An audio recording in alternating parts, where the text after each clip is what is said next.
ગુજરાતની ચૂંટણી 7મી મે યોજાવાની છે અને ત્રીજા તબક્કામાં ચૂંટણી યોજાવાની છે. તે વચ્ચે જ ભાજપ અને કોંગ્રેસને પોતાના સ્ટાર પ્રચારકોની યાદી બહાર પાડી દીધી છે. હવે જેમ ચૂંટણી નજીક આવશે તેમ સ્ટાર પ્રચારકો ત્રીજા તબક્કાની ચૂંટણી યોજવા માટે પોતાના પ્રચાર કરવા માટે ગુજરાતમાં રેલીઓ ગજવશે. તેમની વચ્ચે જ લોકસભા અને કેટલીક વિધાનસભા એટલે કે 5 વિધાનસભાની બેઠકો જે ખાલી છે આ બંને ચૂંટણીઓ એક સાથે ત્રીજા તબક્કામાં યોજાશે. હવે કઈ બેઠક ઉપરથી કેટલા ઉમેદવારો ચૂંટણી લડશે તેની વાત કરવી છે. નમસ્તે, નોલેજ સ્ટુડિયોમાં હું મુકેશ માળી.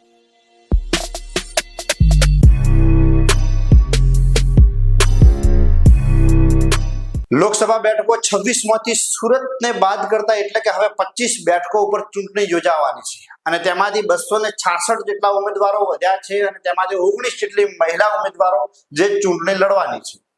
વિધાનસભાની ચૂંટણીમાં માટે કુલ 27 ઉમેદવારો મેદાને ઉતરી પડ્યા છે. હવે ફોર્મ ભરાવાની અને ફોર્મ પાછા ખેંચવાની તારીખ પૂરી થઈ ગઈ છે. ઉમેદવારોએ પોતાની ઉમેદવારી પત્ર પાછા ખેંચ્યા બાદ હવે ફાઇનલ યાદી ચૂંટણી પંચે બહાર પાડી છે કે કેટલા ઉમેદવારો કઈ બેઠક ઉપરથી ચૂંટણી લડશે. હવે 25 લોકસભાની સીટ કે જે ચૂંટણી યોજાવાની છે તેમાં સુરતને બાદ કરવામાં આવી છે કારણ કે સુરતમાં બિનહરીફ સાંસદની જાહેરાત થઈ ચૂકી છે.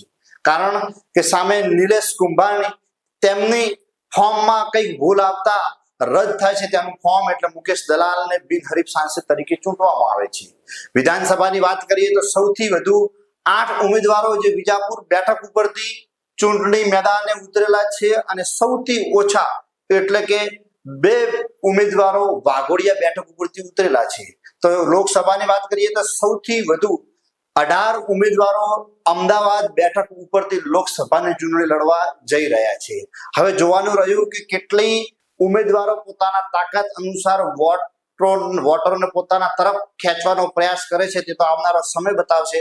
પરંતુ આ ગરમીના માહોલ વચ્ચે આ ચૂંટણીનો રંગ પણ જામ્યો છે અને હવે ગણતરીના દિવસો ગુજરાતની ચૂંટણીને આડા રહ્યા છે. જનતા કોને આપે છે આશીર્વાદ એ આપણે જોવાનું રહ્યું. નમસ્તે.